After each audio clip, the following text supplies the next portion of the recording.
You will hand me the new key by Friday, or the association will cut your access entirely. That land sits inside our boundary now, and you do not get to wall it off from the community."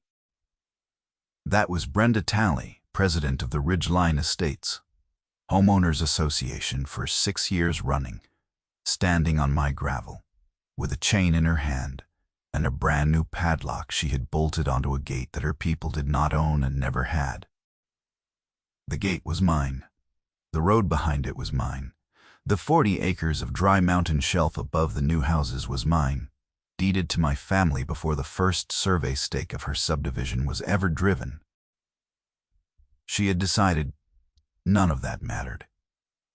She had decided I was, in her words, functionally part of her jurisdiction.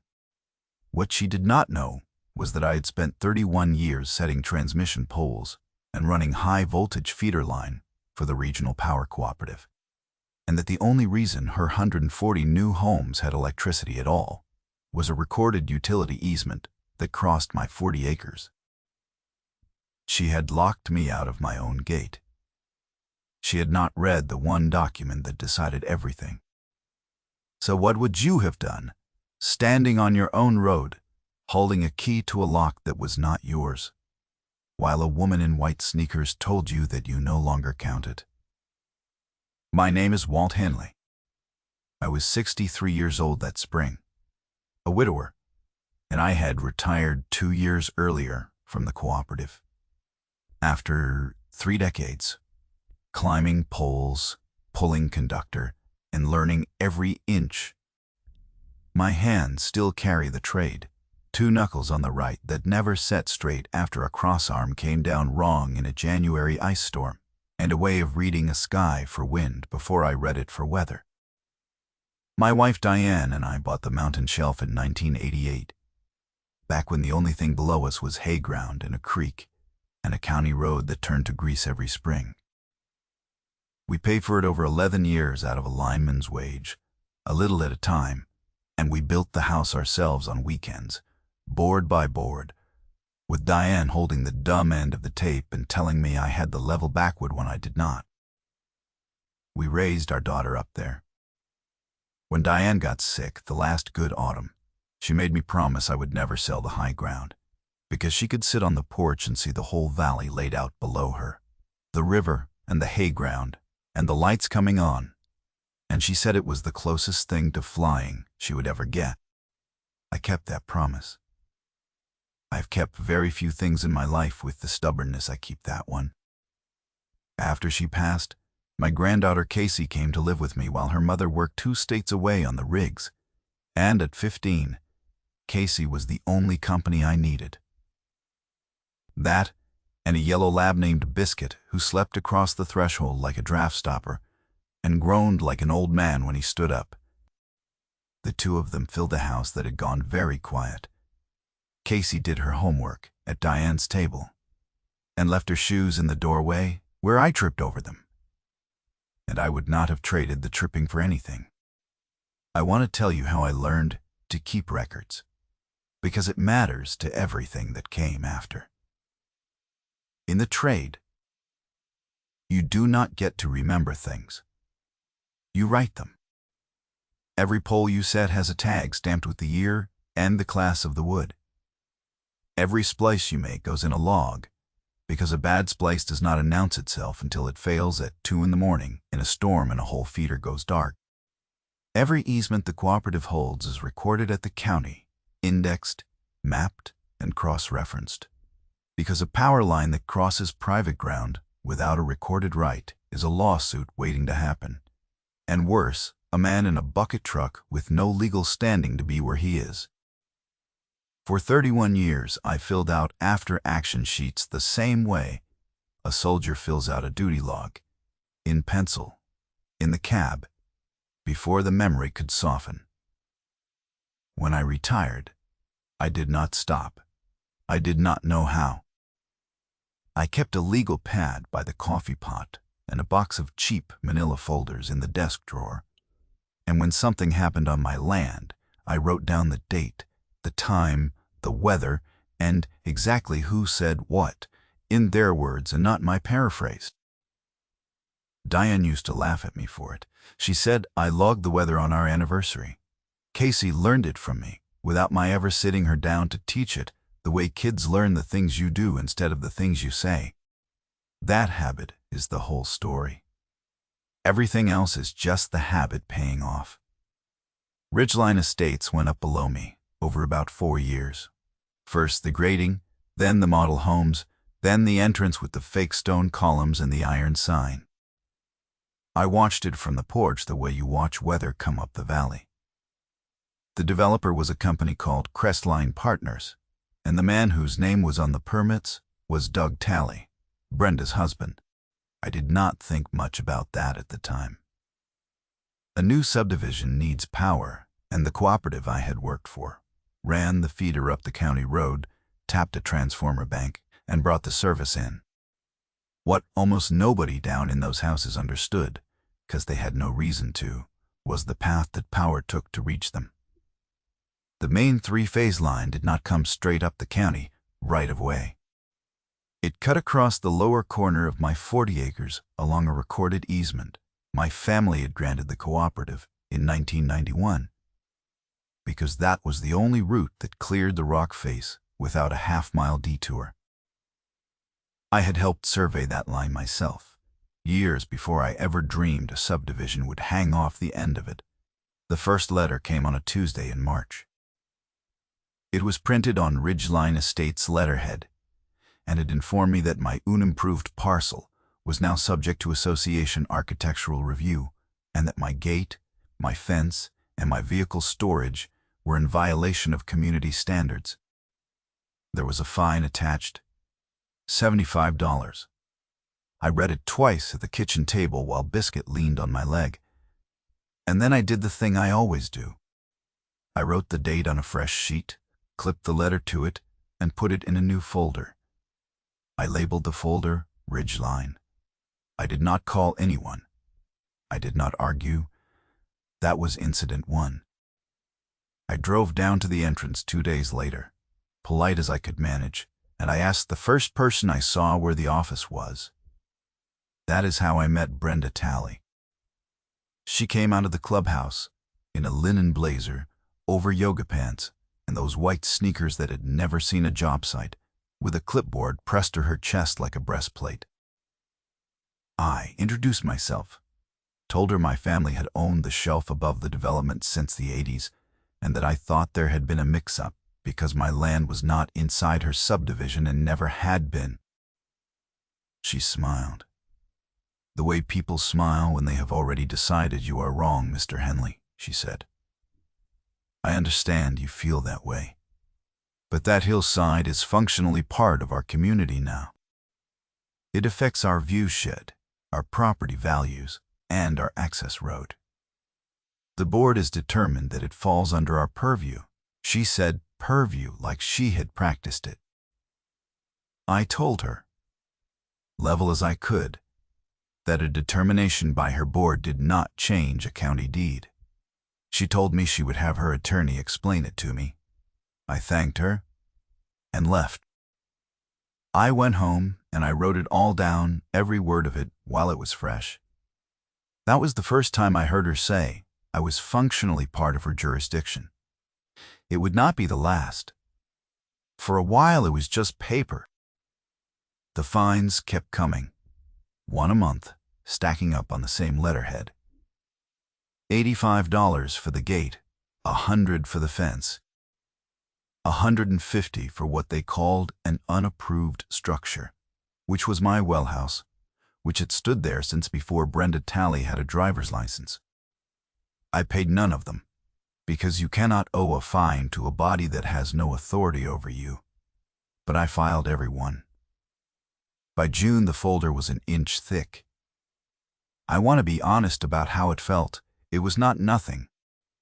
There's a particular kind of anger that comes from being told, on your own ground, that you do not belong on it, and I felt it in my jaw and my hands more than once. I had learned a long time ago, though, that anger is a tool you keep in the box until you actually need it. You do not swing it at every nail.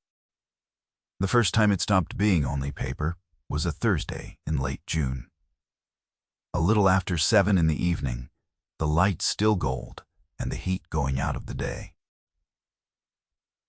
I was on the porch with Casey shelling the last of a bowl of peas when a man in a polo shirt and pressed khakis came walking up my road, past my open gate, with a clipboard under his arm and a laminated badge clipped to his belt that caught the light when he turned. He had parked a sedan down at the bottom rather than drive up, which told me he knew, somewhere in him, that he should not be there. He told me he was conducting a compliance inspection on behalf of the association, and that he needed to photograph my structures for the file. I set the bowl down. I asked to see the badge. He held it out without letting go of it, the way you do when you are not sure it will survive a close look. It said Ridgeline Estates Code Enforcement across the top, and it had been laminated at an office supply store, the corners not even trimmed square. There is no such thing as association code enforcement. Code enforcement is a county function carried out by sworn county officers, and I had stood next to enough of them on enough job sites to know one when I saw one, and to know this man was not one. I told him level that he was standing on private property without permission, and that he could leave the way he came. He puffed up at that. He told me that obstruction of a scheduled inspection was itself a finable offense under community standards, and that he would be noting my refusal to cooperate. Casey, 15 years old, had already stood up and lifted her phone and was filming him over the porch rail, steady as a tripod, and when he caught the little red dot in the corner of his eye, he stopped mid-sentence. He looked at the phone, and he looked at me, and something went out of him. He said he would file his report and the association would be in touch. Then he walked back down to his sedan a good deal faster than he had come up. That night, Casey sat me down at the kitchen table and showed me how to copy the video to 2 places: the cloud and a little drive she kept in the junk drawer, the same way I kept paper in 2 folders. And she said, "Grandpa, if it only lives in one place, it does not really exist." I had taught her that about documents, and she had handed it back to me about video. Smart kid. That was incident 9 in the log. I had started numbering them by then, because counting is its own kind of evidence. I should tell you when I first understood there was money under all of it, because that changed the shape of the thing. In July, I ran into a man named Earl Boyd at the feed store, a rancher whose ground bordered the development on the south, a man I had known in the loose, way you know people in a small valley, by their trucks and their cattle and their last name. Earl was leaning on his tailgate with a sack of mineral in the bed. Sour about Crestline Partners the way ranchers get sour. Slow and thorough, he asked me how I was getting along with the clipboard people. I told him about the fines. He spat and told me what he had heard at the county planning meetings, which I had not been attending because I had no reason to think they concerned me. Crestline had filed for a second phase. 200 more units on the bench ground east of the first development, the flat shelf above the creek.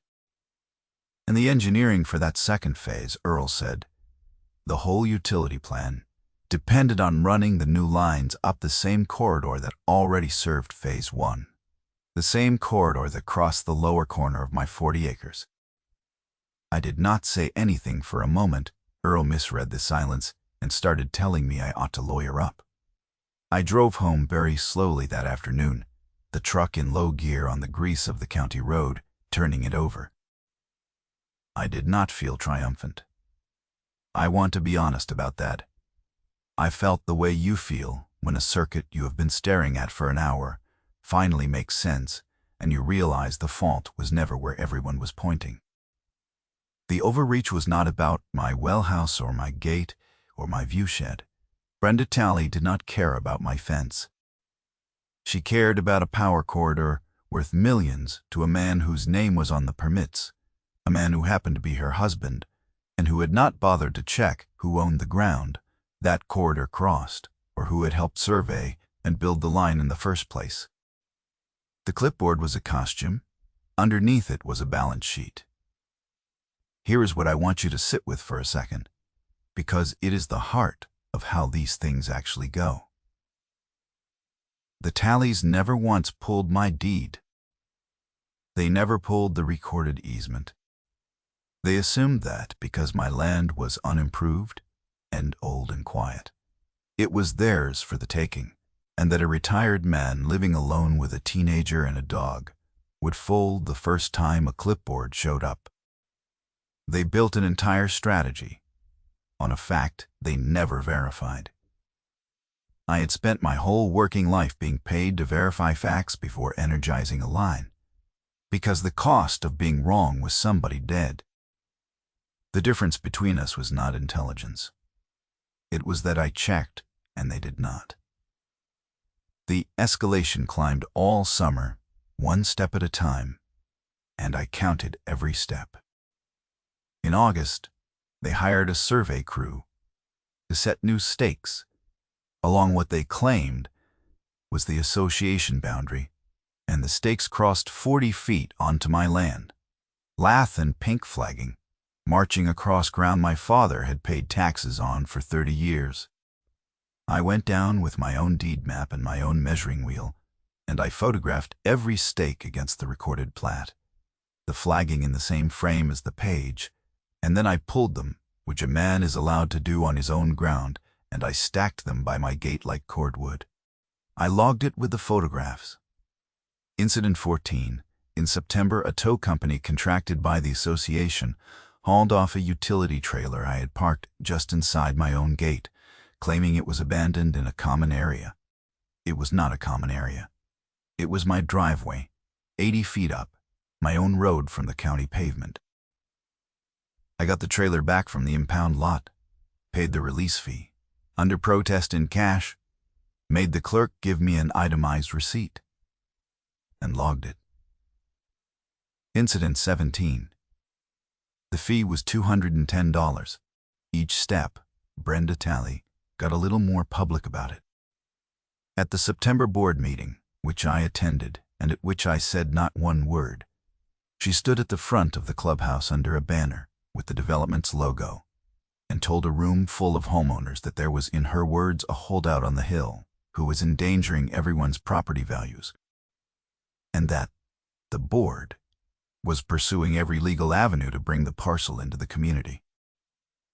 People turned around in their folding chairs to look at me, sitting in the back row in my work jacket. And some of them looked embarrassed for me, and some of them looked at me the way you look at a problem. I did not react. I wrote down the date, the time, and the quote on the legal pad balanced on my knee. The pen scratching loud in the quiet, and a woman beside me watched me do it and edged her chair away. That was the second time, in a second setting, that I heard Brenda Talley tell a room I was functionally part of her jurisdiction. The phrase had become a kind of prayer for her, something she said to make a thing true by repetition. I let her say it. Every time she said it in front of witnesses, my folder got a little heavier. I went to see a deputy after that meeting, a man named Ross Pike, whose father I had known for 40 years, who had run the volunteer fire crew when I was young. I did not go to file a complaint. I went to understand the rules I was operating under, the way you read the spec sheet before you energize anything. We sat in the county office with bad coffee, and Deputy Pike was honest with me, in the way good officers are when they are not on a clock.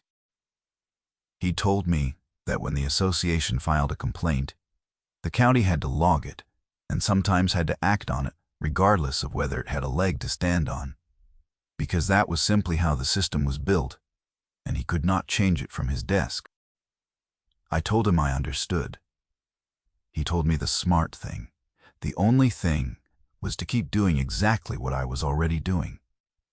Document everything. Build a pattern. make it boring and dated and undeniable. He said if any of it ever crossed into something criminal, trespass with intent, willful destruction of property, fraud, then a clean, dated, photographed record would be worth more than any amount of shouting on any porch. He leaned back and told me most people came to him with a story and no proof, and that a story without proof was just a feeling. He said, get yourself to a dozen well-documented incidents before you expect anyone upstream to take a pattern seriously, because a dozen is when it stops looking like a grudge and starts looking like a campaign. I told him I was at 17. He set his cup down and looked at me for a second. Then you are further along, he said, than just about anyone who ever sat in that chair. Keep going. Do not give them a single thing they can call you the aggressor for. I said I had no intention of it. I had a switch to wait on, though I did not tell him that part yet. Bond. By October, the fines on paper totaled just over $4,000, none of it collected, all of it filed.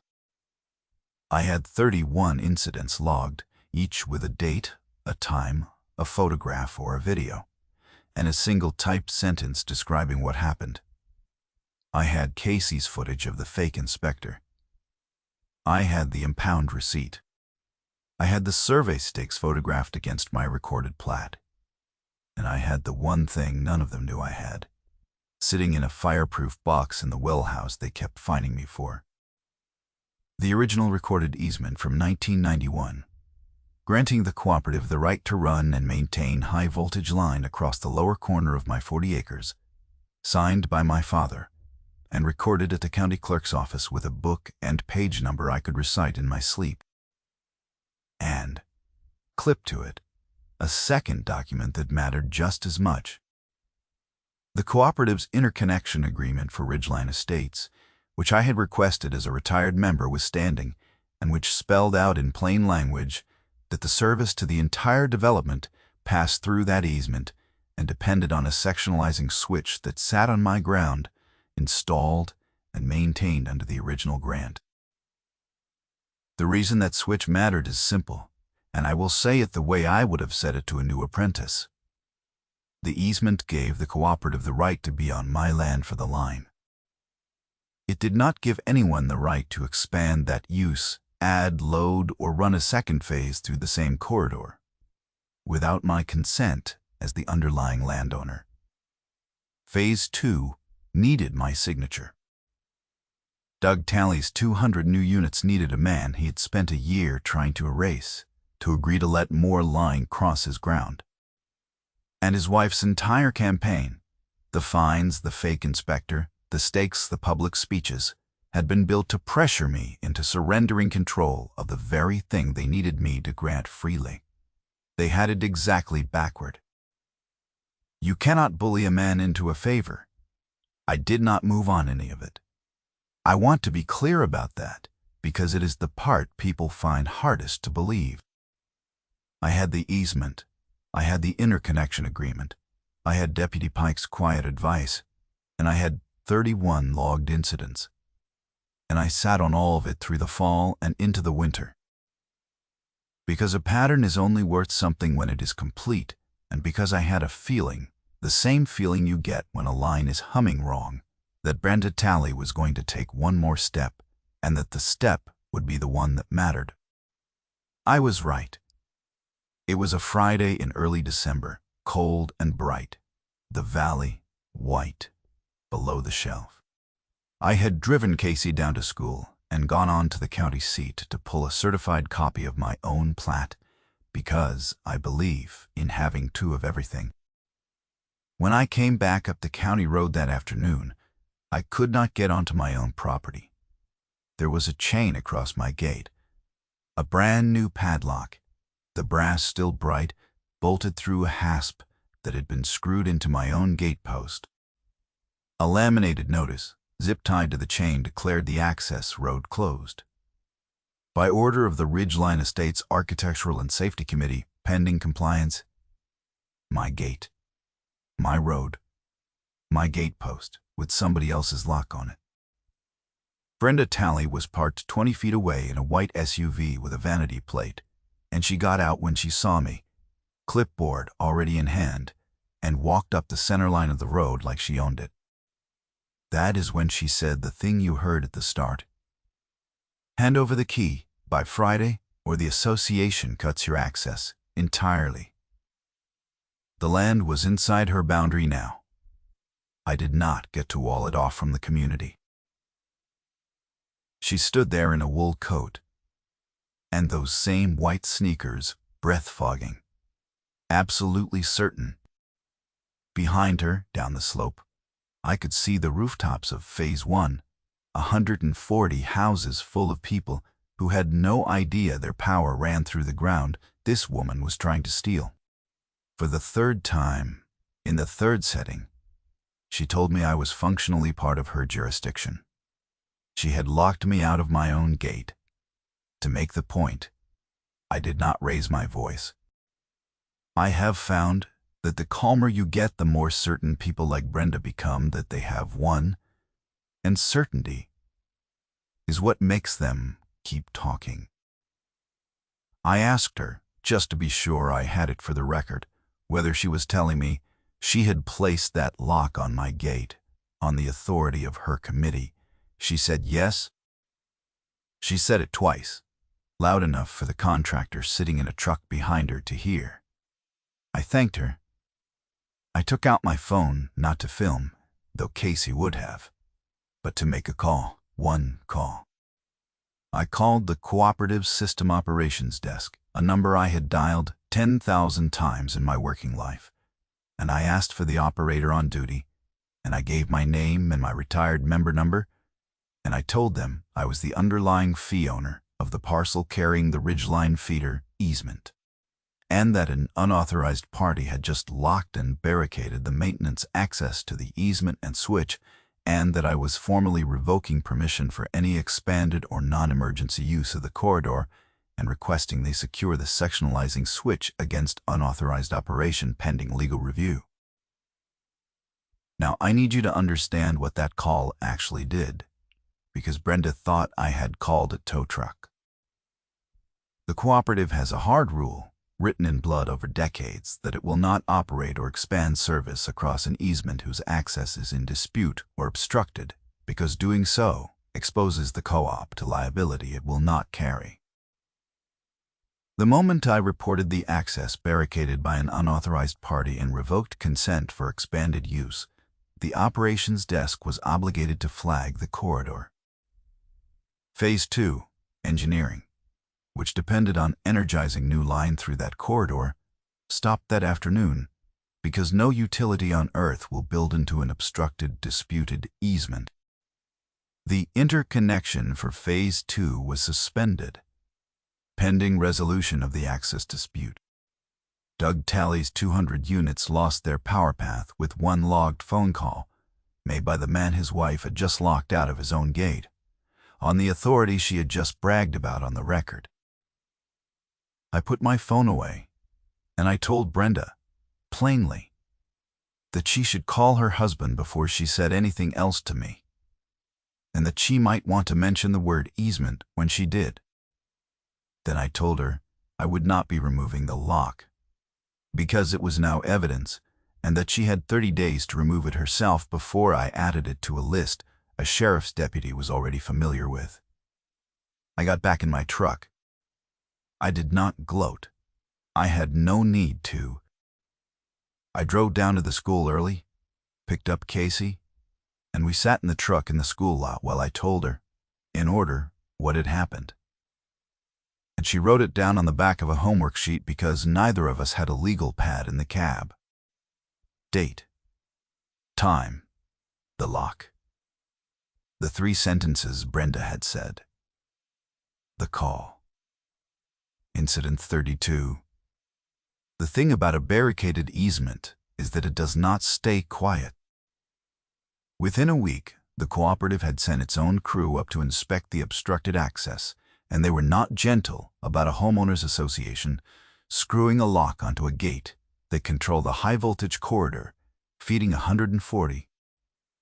A co-op safety officer I had trained, a younger man named Tomas Reyes, came up personally, looked at the chain on my gate, looked at the laminated notice, and made his own report. He told me, off the record, that the association had created what he called an unauthorized obstruction of energized infrastructure, and that the co-op's attorneys were already drafting a notice to Crestline Partners. The Phase 2 timeline, he said, was dead until the access dispute was resolved in writing by the recorded fee owner. That was me. County got involved next, because once the cooperative formally flagged the corridor, the planning department could not approve Phase 2 grading, and Crestline had loans tied to a construction schedule that had just gone over a cliff. I learned later from Earl Boyd at the same feed store. Tailgate, the same sack of mineral in the bed like he had never left, that Doug Talley had borrowed against the Phase 2 land, assuming the corridor was a formality, already in his pocket. He had told the bank the utility path was secured and locked down.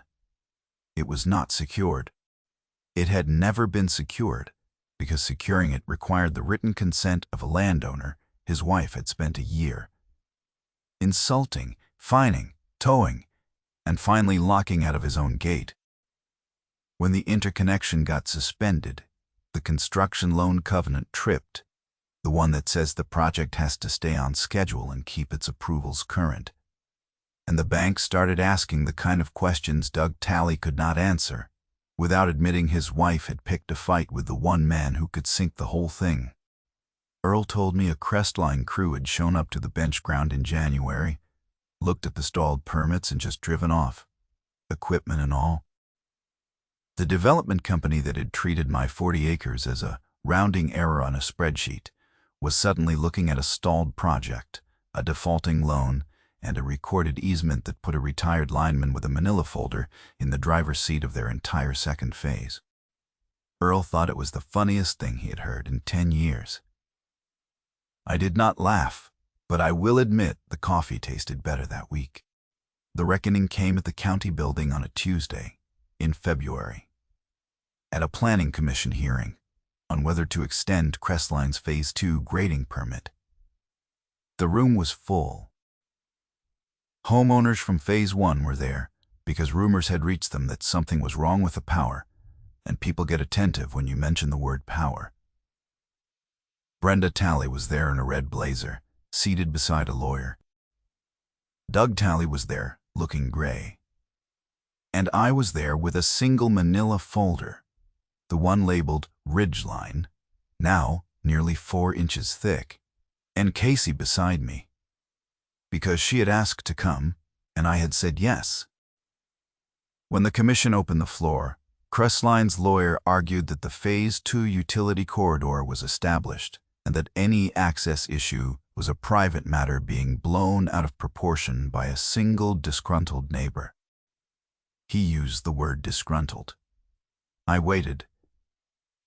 When the chair asked if the affected landowner wished to speak, I stood up, and I did not give a speech, because a speech is what you give when you do not have a document. I walked to the front, and I laid 2 pieces of paper on the table in front of the commission. The first was the recorded easement from 1991, book and page, signed by my father, granting the cooperative, and only the cooperative, the right to run line across the lower corner of my deeded 40 acres. The second was the cooperative's own letter, dated 11 days earlier, stating that the Phase 2 interconnection was suspended because the recorded fee owner had revoked consent for expanded use and reported the maintenance access obstructed. The chair of the Planning Commission read both. He was a soft-spoken man who had been doing this a long time, and he set the papers down and looked at Crestline's lawyer over his glasses. He asked the lawyer, "Did the applicant have written consent from the underlying fee owner for the Phase 2 corridor?" The lawyer started to say that the easement was long-standing, The chair stopped him and asked the question again, slower. Did Crestline Partners have the recorded fee owner's written consent? Yes or no? The lawyer looked at Doug Talley. Doug Talley looked at the table. And the chair did the math the rest of the room had not yet done, which was that without my consent, there was no corridor, and without a corridor, there was no Phase 2, and a grading permit for a development that could not be powered. He did not bang a gavel or raise his voice. He simply stated for the record that the Commission could not extend the Phase 2 grading permit while the utility interconnection was suspended for lack of recorded consent, and that the matter was tabled indefinitely pending written resolution between the applicant and the fee owner. Then he thanked me for bringing the documents. That was the whole reveal. No shouting. 2 pieces of paper, read in a quiet room, and a development worth tens of millions stopped on the strength of a grant my father signed in 1991. Here are the 2 numbers I want you to hold against each other, because they are the whole case. Fines the association had levied against me, on paper, a little over $4,000, none of it ever lawfully owed, none of it ever collected. Crestline Partners had borrowed against a Phase 2 corridor they never secured, just under $9 million. They had tried to squeeze $4,000 of pretend authority out of a man whose single recorded easement controlled $9 million of their plans. That is the gap. That is what incuriosity costs. The proportionate part, the part that still strikes me as almost too neat, is that Brenda Talley lost the exact thing she had reached for. She had tried to fold my land into her jurisdiction to clear the path for her husband's corridor. Instead, the corridor was the thing that fell. Phase 2 collapsed. Crestline restructured under the bank's terms within the year. Doug Talley was removed as the managing partner, and the association, facing a defamation problem over the speeches Brenda had made about me in those clubhouse meetings, quietly voted to rescind every fine against my parcel and to acknowledge in writing that my land had never been within its boundaries. Brenda resigned the presidency she had held for 6 years. She did not lose it because I attacked her. She lost it because she had built her authority on a fact she never checked, and facts, when they finally arrive, do not negotiate. The lock stayed on my gate for 31 days because I left it there as evidence, and on the 32nd day, a contractor sent by the association came up and removed it, and I logged that too, because that is who I am now and probably who I always was. Incident 41. The last one. I put the bright brass padlock in the fireproof box in the well house, next to the easement, where it sits today, a souvenir of the afternoon a woman in white sneakers told me I did not count, and then learned, on the record, exactly how much I did. I want to tell you about the evening it really ended, because it was not at the county building, it was a week later up on the porch, golden hour coming down the valley the way Diane used to love. Casey was doing homework at the table with Biscuit's head in her lap, and the lights of Phase 1 were coming on below us. 140 houses warm in the dark, every one of them lit through a corridor that crossed our ground because my father had the foresight to record a grant and because I had the patience to keep a folder. Casey looked up and asked me if I had been scared that day at the gate. I told her the truth. I told her I had not been scared because I had read the deed and they had not, and a man who has read the deed is never the one who should be afraid. She thought about that, and she wrote it down on the back of the same homework sheet, in her own words. That is the moment I keep. Not the hearing. The kid, writing it down. So here is the lesson, plainly, because you came this far and you earned it. If you own land, Pull your deed and read it, all of it, including the easements and the exceptions on the back pages most people never turn to. Walk your boundaries against the recorded plat, not against the fence your neighbor swears is the line. If a body with no authority over you starts sending letters, do not argue and do not pay. File them, date them, photograph everything, save it to 2 places, and write 1 true sentence about each thing that happens, the day it happens. Talk to your neighbors, because the ones being squeezed by the same people are your best witnesses. And understand the thing most people forget, which is that the documents you file in the quiet years are the only weapon you will ever need in the loud one. I never raised my hand, and I never raised my voice. I read the deed, I kept the folder, and I made 1 phone call. Paper and patience beat a clipboard every single time. If you have stood at your own gate and been told by somebody that it was not yours, put your story in the comments, because I read them, and so do a lot of people who needed to hear they were not crazy. Subscribe if you want more of these, because there are more. And the next one is about a man who was told his 100-year-old water rights had expired by the same kind of people who had not bothered to read the same kind of paper. Until then, walk your lines, keep your folder, and read the deed. I am Walt Henley, and I will see you up on the shelf.